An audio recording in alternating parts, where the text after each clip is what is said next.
How'd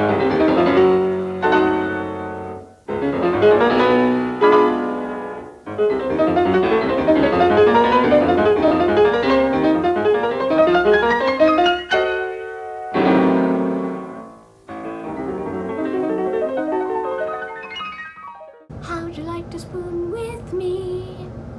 How'd you like to spoon with me?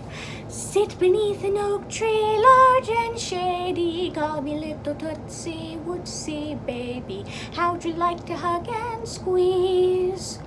Dangle me upon your knees. How'd you like to be my lovey-dovey? How'd you like to spoon with me? Hello, my darlings. I go by Lucia, and welcome back to my little corner of BookTube.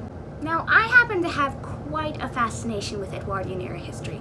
I love the beautiful clothing, I'm fascinated by the technology developing during that era, and quite a lot of interesting things happened during that brief period of time. My dad is not one to ignore my hyperfixations and special interests, so he recommended to me a book by the name of Ragtime by E.L. Doctorow. So does Ragtime live up to the hype? Is this as good of a historical fiction book as my dad says it is? Well, we're going to be discussing that in today's review. As always, there will be spoilers. If you would like to read Ragtime going in blind, I'd recommend you do so before returning to this review. Have we gotten that out of the way? Good. In 1902, Father built a house at the crest of the Broadview Avenue Hill in New Rochelle, New York. Ragtime is an unusual story.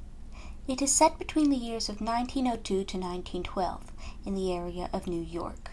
Some of the characters are real people of the time.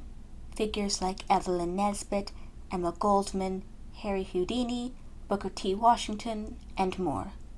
Others, like the narrator and his family and Coalhouse Walker Jr., are fictional. Instead of one overarching story, there are many, and what stories they are. We begin our story with the murder of the architect Stanford White by the hands of millionaire Harry K. Thaw. And though the newspapers called the shooting the crime of the century, the book writes, it was only 1906 and there were 94 years to go. I think what I find most compelling about Ragtime's story is how even with all of its many plot threads, it doesn't come off as a huge mess. I have ADHD, which makes reading most books with lots of interconnecting subplots absolute hell. There are some exceptions, but still. I didn't get that at all with Ragtime. I managed to understand and comprehend all the story arcs, and I think that's a testament to both good plot and good writing. I feel like there's a lot of material in this book that manages to be relevant today. Coalhouse Walker and his love Sarah Brown dealing with racism, the life of the Jewish immigrant Tate and his daughter struggling in the tenement slums, and really everything surrounding Evelyn Nesbit's life. Ragtime was written in 1975 and its story takes place even further back in the 20th century, but such stories are still very much ones that I feel hold up. And in the end, Ragtime manages to tie up all its loose plot threads. It's a bittersweet ending, my favorite kind. The narrator's father is killed during the sinking of the Lusitania. Coalhouse and Sarah are killed, the former shot by the authorities, the latter killed trying to offer Coalhouse aid during a protest. On the last page, we find that the anarchist Emma Goldman had been deported. The beautiful and passionate Evelyn Nesbit had lost her looks and fallen into obscurity, and Harry K. Thaw, having obtained his release from the insane asylum, marched annually at Newport in the Armistice Day Parade. But it's not all tragedy. The mother marries Tate once she has finished mourning and accepts his daughter and Coalhouse Walker's child as her own. Younger brother becomes an inventor whose devices are used as late as World War II. The ending to this story is one that feels in place with the rest of what has happened up to this point, and something that fits the tone of the book. Ragtime is just another chapter of history. Some things will end happily, and some will not, just as history tends to do. I feel as though Doctorow's original characters for this book were very well written. I would say my favorite of his original characters are Tate and the younger brother. For the former, I adore Tate not just because of our Jewish solidarity, but also because of his love for his daughter combined with his resilience. I think seeing his relationship with his daughter was particularly well handled. There's a very good balance of both conflict and genuine love, especially in this bit. What if the truth was that he could do nothing more for her than make pictures? What if they just went on this way in varying degrees of unrealized hope? She would grow up and curse his name. Genuinely flawed but loving parent-child relationships are something of a rarity in fiction, and I think that it's because writers worry about flawed equaling abusive, which isn't the case, most certainly not here. Tate does love his daughter and she loves him back, but their lives are not easy. My love for the younger brother is a bit on the ironic side. His role in the story is an important one, but at the same time he's dramatic and strange.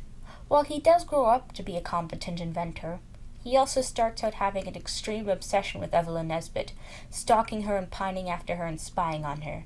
In the words of the book, he deduced that there was nothing in life worth having, worth wanting, but the embrace of her thin arms. Ma'am, this is a Wendy's. Speaking of Evelyn Nesbit, of all of Ragtime's characters, I was initially disappointed with how she was written. To elaborate, I had done research on Evelyn Nesbit prior to reading Ragtime, and her life was interesting to say the least.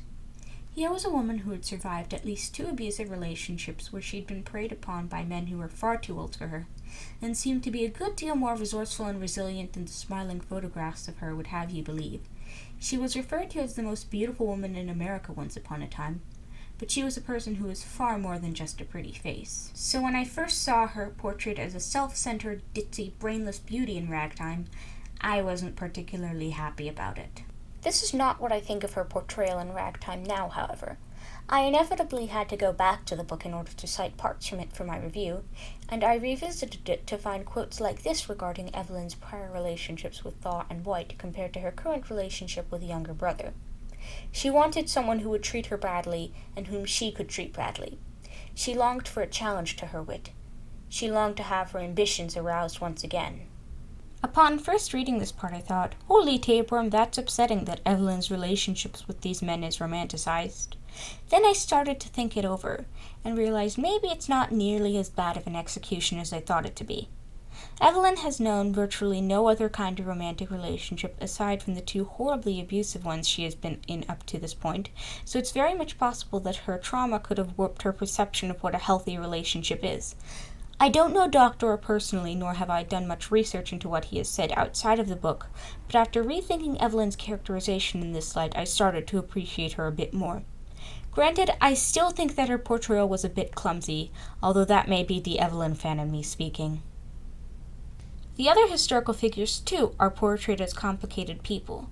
I very much appreciate how Emma Goldman was not treated as a straw man character.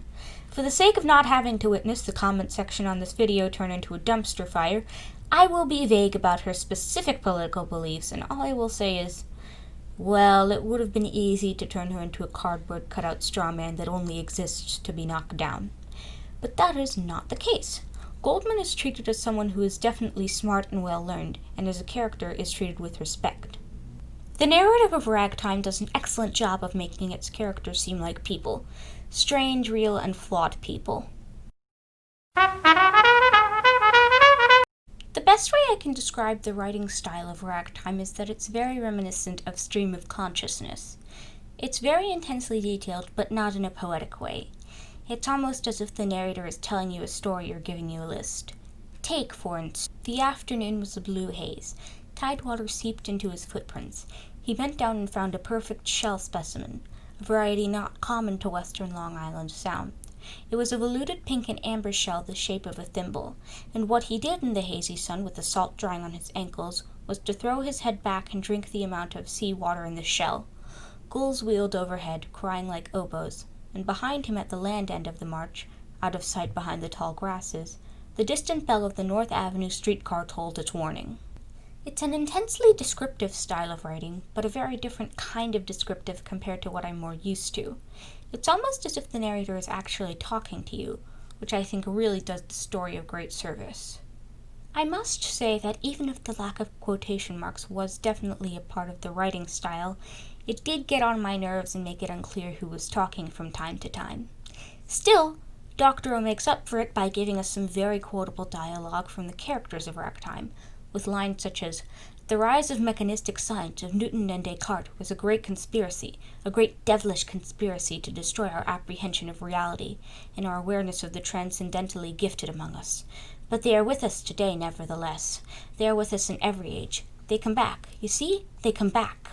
What I find really impressive about quotes like these is that they're both very meaningful but, as I said earlier, feel like someone's actually saying them to me.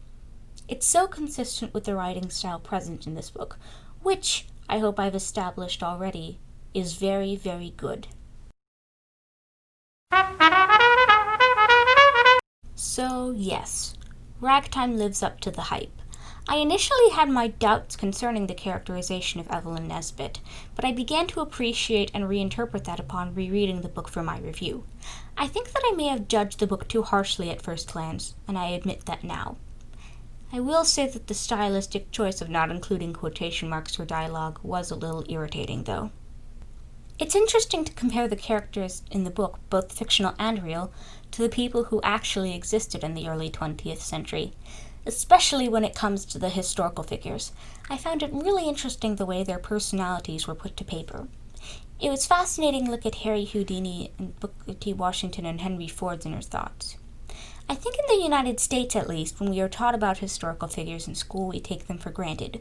We just have to remember what was so important about them for tests and classworks. It takes a lot to remember that these people were people just like you and I. And E.L. Doctorow's Ragtime does a wonderful job at accomplishing that. Thank you all so much for sitting through my review of Ragtime. I do so hope you enjoyed this video. I hope you're all having a good day, and if that's not the case, that tomorrow is better. My social media links are in the description, and if you are interested in being updated on future content, feel free to subscribe. See you guys in the next video, and take care.